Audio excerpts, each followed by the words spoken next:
ఎంజీరావు గారు, పహల్గాం దాడి తర్వాత జరిగిన ఘటన ఇది. ఢిల్లీలో బాంబు దాడి, అలాగే గుజరాత్లో కూడా ఉగ్రదాడికి ప్రయత్నం జరిగింది. బంగ్లాదేశ్లోకి ఐఎస్ఐ ఎంటర్ అయింది. అలాగే ఎల్ఓసి వెంబడి ఉగ్రవాదుల కదలికలు స్పష్టంగా మనకి కనిపిస్తున్నాయి. వీటన్నిటిని గమనిస్తుంటే భారత్లో మరిన్ని ఉగ్రదాడులు జరిగే అవకాశాలు కూడా కనిపిస్తూ ఉన్నాయి. సో ఇప్పుడు వీటిని ఎదుర్కోవడానికి భారత్ ఏం చేయాలి? భారత్ ముందున్న ఆప్షన్స్ ఏంటి? ఎస్ అండి, ఇప్పుడు ఢిల్లీ బ్లాస్ట్ అనేది ఒక ట్రయల్ లాగా మనం చూడొచ్చు. నేను ఏదో భయపెట్టడానికి ఇది అనే కాదు, ఎప్పుడు కీడెంచి మంచినెంచాలి, కీడెంచే మేలెంచాలి అనే ఒక సామెత ఉంటుందంట. ప్రిపేర్డ్ ఫర్ ది వరస్ట్ అనే ఒక సామెత ఇంగ్లీష్లో కూడా ఉంటుంది. ప్రిపేర్డ్ ఫర్ ది వరస్ట్ అంటే అందరూ అంటారు టెర్రరిస్ట్ జరగగానే ఇంకా భయోత్పాతం అంటారు. కానీ ఇప్పుడు హై అలర్ట్లో ఉండాలండి. ఇండియా హై అలర్ట్లో ఉండాలి. ఎందుకంటే ఒక పరిణామాలు చూడండి, ఆపరేషన్ సింధూర్ తదనంతరమే మనం చూద్దాం ఒక పరిణామాలు ఎలా ఉన్నాయంటే, ఈ ఆపరేషన్ సింధూర్ తర్వాత అక్కడ తీవ్రవాద సంస్థలు భయానకంగా రగిలిపోతున్నాయి. ఎందుకంటే హఫీజ్ సయ్యద్ ఫ్యామిలీయే మనం చాలా వరకు లేపేయడం జరిగింది ఇండియన్ ఆర్మీ.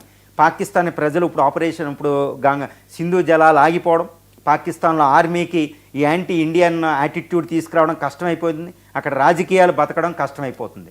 కాబట్టి వాళ్ళు రగిలిపోతున్నారు. ఇండియా జలాలు వదిలే ప్రసక్తి లేదు.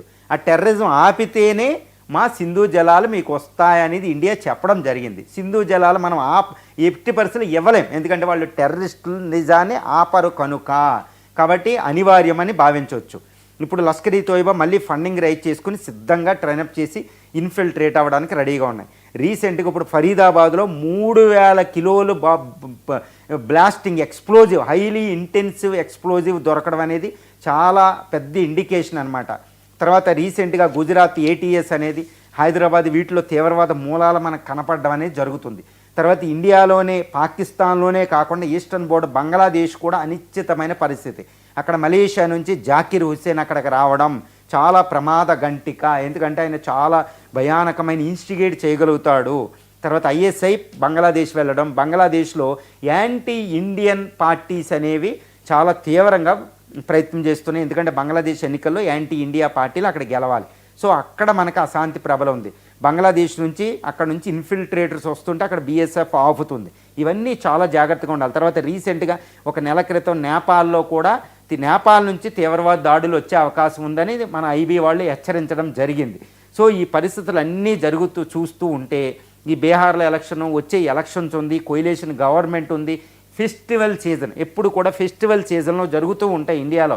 కాబట్టి ఇండియాని టార్గెట్ చేసుకుని, ఇండియన్ ఐటీ, ఇండియన్ గ్రోత్ రేట్ని టార్గెట్ చేసుకుని పాకిస్తాన్ ఇక్కడ తీవ్రవాదం మీద మళ్ళా బ్లాస్ట్ జరిగే అవకాశం ఉంది. కాబట్టి ఈ ఢిల్లీ బ్లాస్ట్ అనేది ఒక ఇండికేషన్ మాత్రమే, ఏదో భూకంపం ముందు చిన్న భూకంపం లాంటిది.